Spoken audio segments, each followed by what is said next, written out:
जम्मू के त्रिकूट पर्वत पर एक भव्य गुफा है और इस गुफा में प्राकृतिक रूप से 3 पिंडी बनी हुई है। ये पिंडी देवी सरस्वती, लक्ष्मी और काली की है, लेकिन माता वैष्णो की यहाँ कोई पिंडी नहीं है। माता वैष्णो यहाँ अदृश्य रूप में मौजूद है, फिर भी यह स्थान वैष्णो देवी तीर्थ कहलाता है। इसका कारण ये है कि माता यहाँ अदृश्य रूप में उस वचन के पूरा होने का इंतजार कर रही हैं जो भगवान श्री राम ने लंका से लौटते समय देवी त्रिकुटा को दिया था।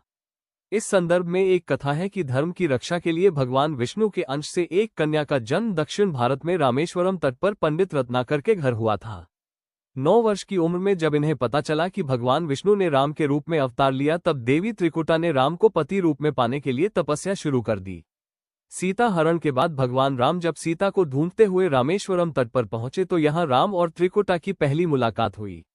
देवी त्रिकुटा ने राम को पति रूप में प्राप्त करने की इच्छा प्रकट की।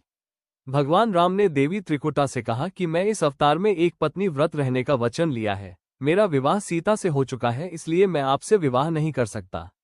देवी त्रिकुटा ने जब बहुत अनुरोध किया तब श्री राम ने कहा कि लंका से लौटते समय मैं आपके पास आऊंगा। अगर आप मुझे पहचान लेंगी तो मैं आपसे विवाह कर लूंगा।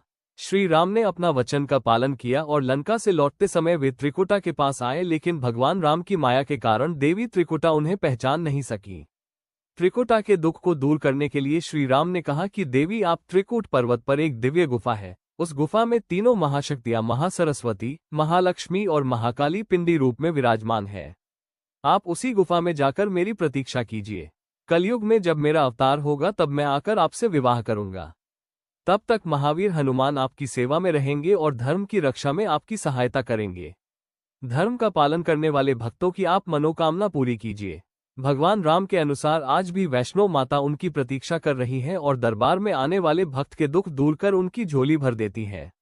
जम्मू के त्रिकूट पर्वत पर एक भव्य गुफा है और इस गुफा में प्राकृतिक रूप से 3 पिंडी बनी हुई है। ये पिंडी देवी सरस्वती, लक्ष्मी और काली की है, लेकिन माता वैष्णो की यहाँ कोई पिंडी नहीं है। माता वैष्णो यहाँ अदृश्य रूप में मौजूद है, फिर भी यह स्थान वैष्णो देवी तीर्थ कहलाता है।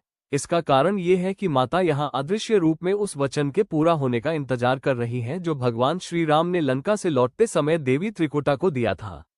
इस संदर्भ में एक कथा है कि धर्म की रक्षा के लिए भगवान विष्णु के अंश से एक कन्या का जन्म दक्षिण भारत में रामेश्वरम तट पर पंडित रत्नाकर के घर हुआ था। 9 वर्ष की उम्र में जब इन्हें पता चला कि भगवान विष्णु ने राम के रूप में अवतार लिया, तब देवी त्रिकुटा ने राम को पति रूप में पाने के लिए तपस्या शुरू कर दी। सीता हरण के बाद भगवान राम जब सीता को ढूंढते हुए रामेश्वरम तट पर पहुंचे तो यहाँ राम और त्रिकुटा की पहली मुलाकात हुई। देवी त्रिकुटा ने राम को पति रूप में प्राप्त करने की इच्छा प्रकट की।